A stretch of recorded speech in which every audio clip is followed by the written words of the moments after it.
Salut la compagnie, c'est Jules Melon et aujourd'hui je vous propose une vidéo d'impro ciné critique un peu spéciale, déjà car fait tomber du lit.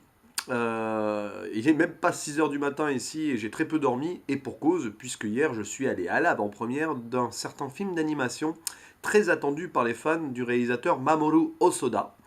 Mamoru Hosoda, c'est celui qui avait fait Les Enfants Loups, Le Garçon et la Bête ou l'excellent Summer Wars pour ne citer que cela.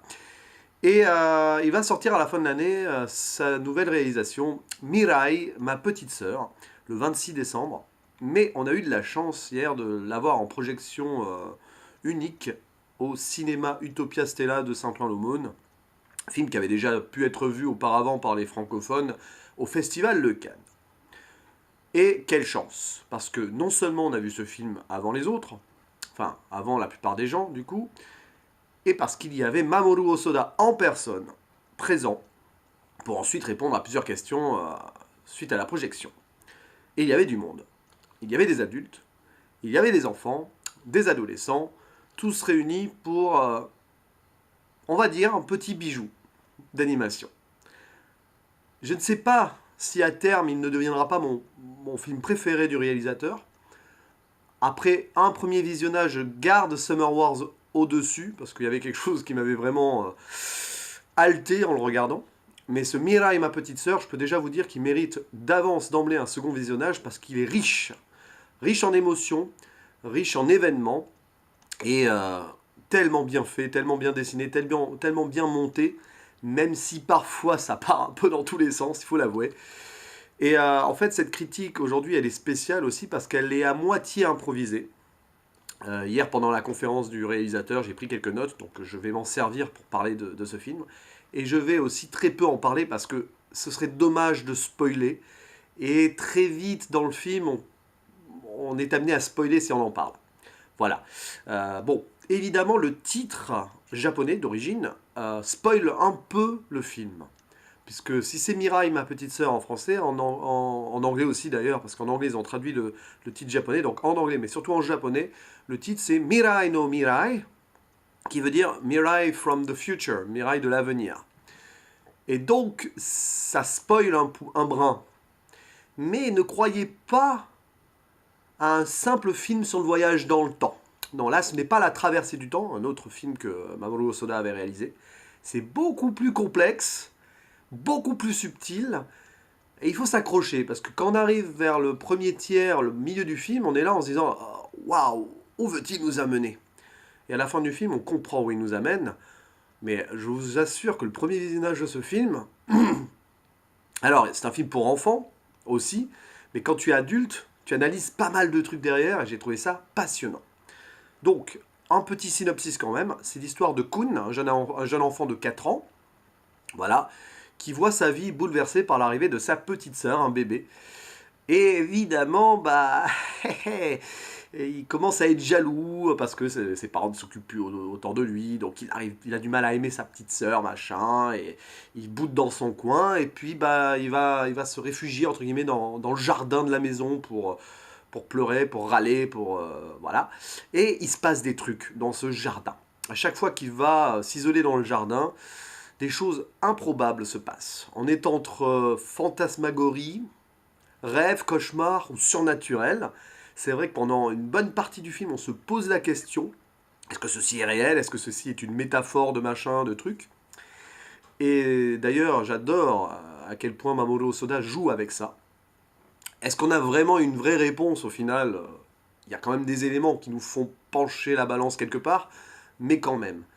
Ce film est un vrai parcours initiatique d'un jeune enfant qui découvre, enfin qui commence à grandir, qui découvre la vie sous un autre angle, qui doit affronter, qui doit changer de perspective. Voilà, il n'est plus seul, il n'est plus le seul enfant gâté et tout, qui doit affronter ses peurs, ses cauchemars, ses rêves et évoluer. C'est assez amusant parce que c'est super rare de voir un film, d'animation ou non d'ailleurs, mais surtout d'animation, parce que bon, les enfants dans le vrai cinéma, live action, voilà, ils sont pas forcément traités ainsi, l'animation sert à ça aussi, parce que t'as pas la limite de l'acteur voilà, à gérer. Et c'est quand même assez rare dans un film d'animation de voir un enfant si jeune, il a 4 ans, évoluer autant au fur et à mesure du film, presque comme un adulte ou un ado évoluerait selon les événements qu'il vit. et j'ai trouvé ça passionnant. Alors, il faut savoir que ce film, donc, autant pour enfants que pour adultes, voilà, dans la tradition des films japonais d'animation, un peu à la Miyazaki, il y a double lecture et tout, ce film est centré sur la famille. C'est un film qui parle de la vie d'une famille. Donc vous avez les parents, voilà, la mère qui a son second enfant et tout, le père très maladroit, qui a du mal à être un bon père, enfin voilà, réduit un petit peu à des tâches ménagères pendant que sa femme s'occupe du bébé et tout, donc il le vit mal, mais lui aussi évolue pendant le film, et ça c'est génial. Et il y a le chien aussi, parce que oui, dans le film, il y a un chien qui s'appelle Yuki, qui a un rôle assez important quand même, un rôle qui touche un petit peu à la magie de ce jardin et tout aussi à un moment, mais voilà, j'en dis pas plus. Donc qu'est-ce que j'ai pensé de ce film? Voilà, je vais lui mettre un 8 sur 10 pour l'instant. Je serais tenté, un petit peu de façon subjective, à monter à 9, mais non, il faut rester les pieds sur terre, ce n'est qu'un premier visionnage. On l'a vu en VOST d'ailleurs, c'est très intéressant, je trouve. Mais je pense que j'ai très vite envie de le revoir en VF, juste par curiosité, voir ce qu'ils ont fait avec les voix françaises, si ça ressort pareil, voilà. Mais il faut que je le revoie parce qu'il y a pas mal de trucs dans ce film, il y a sûrement des messages et des analyses que j'ai manqué fatalement.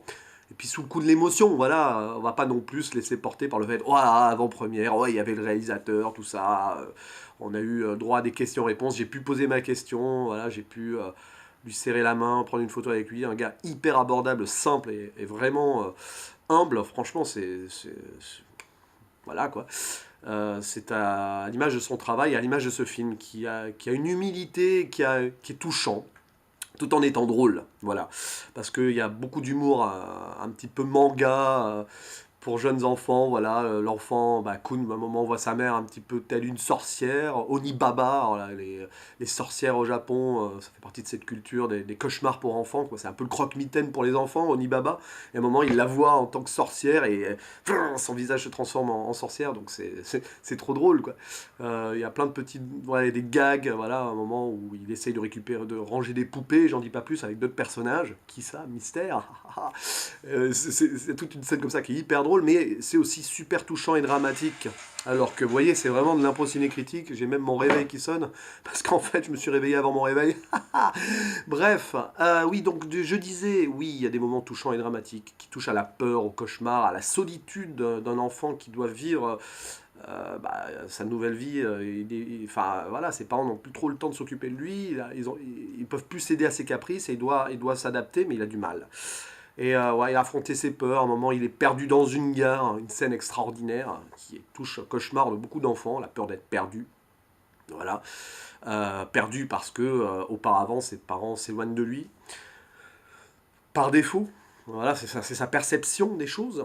Il y a aussi voilà, puis des passages fantasmagoriques. Voilà, alors je ne peux pas en dire plus, mais il y a un indice dans le titre, Mirai from the future, Mirai no Mirai, Mirai de l'avenir, Mirai ma petite sœur, donc ils ont choisi ça en français, pourquoi pas, je sais pas pourquoi finalement le titre français, finalement spoil moins, mais bon, si vous regardez le trailer et que vous vous intéressez un peu au titre original, vous allez très vite, enfin voilà. Alors oui, ça s'intéresse au thème du temps, mais on n'est pas là en mode retour vers le futur ou la traversée dans le temps, loin de là. C'est beaucoup plus intéressant et ça mêle tout, quoi. Le passé, le présent, le futur, le réel, l'imaginaire, le rêve, la réalité, tout ça, c'est super. Et donc, après, on a eu le droit à des questions-réponses, des analyses hyper intéressantes. Déjà, j'ai posé ma question sur le fait, afin de savoir si ce film était plus ou moins autobiographique. Et en fait, sa réponse à Mamoru Hosoda était très intéressante, puisque oui et non. Lui, c'est un fils unique, donc il n'a pas connu ça, mais il a deux enfants. Des enfants qui sont âgés aujourd'hui de 6 ans et de 3 ans, et il s'est inspiré d'eux pour faire ce film, parce que quand la petite sœur de son fils donc, est née, c'est vraiment la même histoire, il a fait un cauchemar, son fils, enfin un rêve dans lequel il voyait sa sœur venir du futur, lui dire des trucs. Et ça l'a inspiré pour faire ce film. Voilà.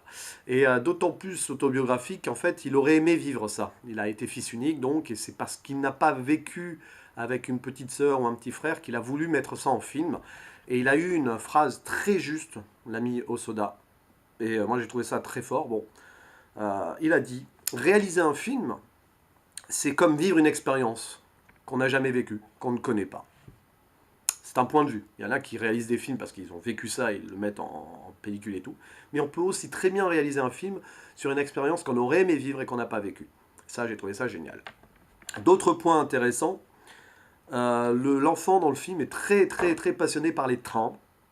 Voilà, il collectionne les trains, tout ça. Et c'est vrai qu'on voit beaucoup les moyens de transport, beaucoup de trains réels et donc dans les jouets, mais aussi des avions, des motos. Et c'est vrai que ces moyens de transport, Mamoru Hosoda le dit très bien, il y a deux visions. Il y a la vision de l'adulte, hein, technique, voilà, moyen de transport, c'est pour aller d'un point A à un point B, pour se déplacer, pour aller travailler et tout. Alors que l'enfant, pour lui, le moyen de transport, c'est quelque chose qui est comme une sorte de tunnel pour voyager, entre guillemets, dans le temps. Et aussi vers des lieux un petit peu fantasmagoriques ou terrifiants. Et donc là aussi, on a les deux visions des moyens de transport aussi. Ces moyens de transport, il y a le vélo aussi à un moment, parce qu'il apprend à faire du vélo, à affronter ses peurs comme ça. Et c'est utilisé, on a à peu près tous les moyens de transport, si ce n'est la voiture, qui n'est pas trop utilisée finalement.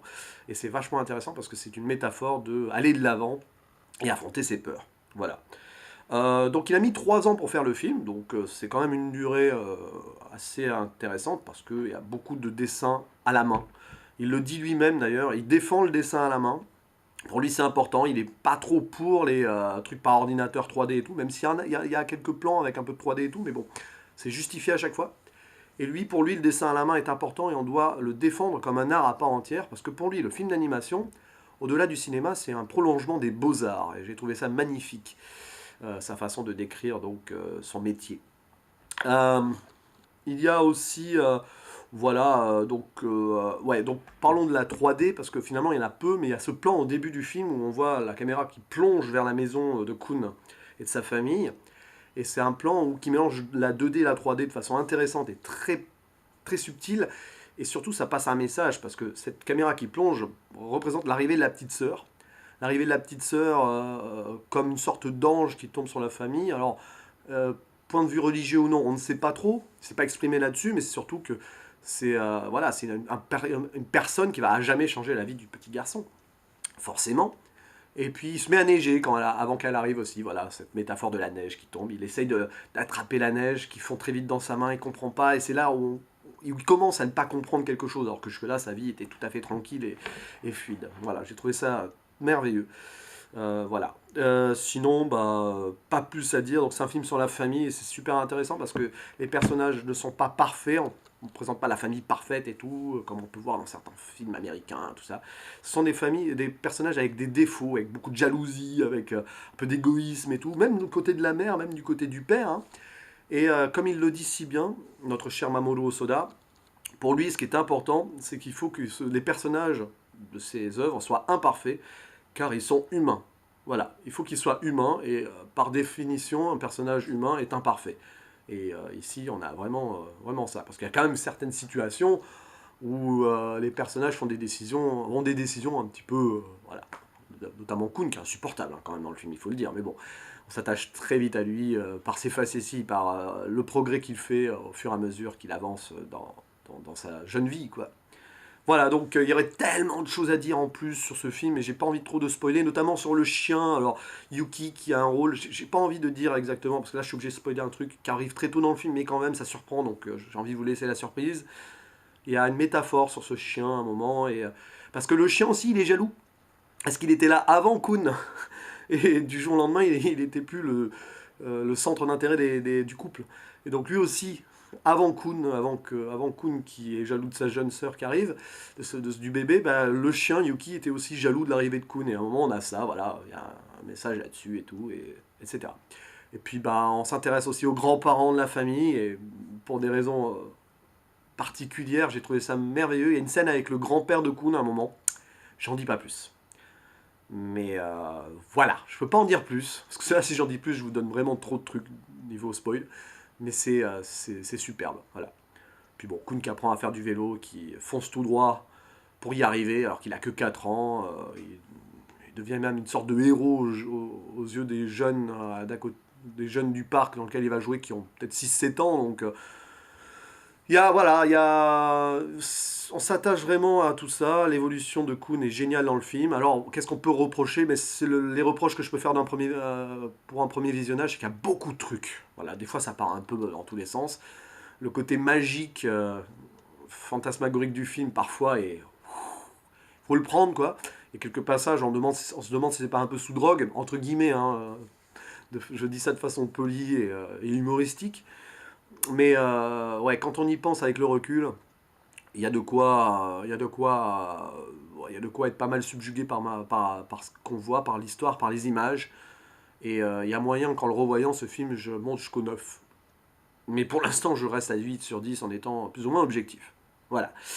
En tout cas, je vous le conseille. Il sort le 26 décembre, donc, en salle, et je vous le conseille. Allez le voir, franchement. Si vous avez si vous avez la chance qu'un cinéma près de chez vous le projette. Normalement, les cinémas Utopia en France le projetteront, ça c'est sûr. Et j'en profite pour terminer cette vidéo en disant merci beaucoup au cinéma Utopia d'avoir organisé cette avant-première. Cinéma Utopia de Saint-Ouen-l'Aumône que je conseille à beaucoup de gens et qui a été voilà, qui a pu mettre ça en place grâce à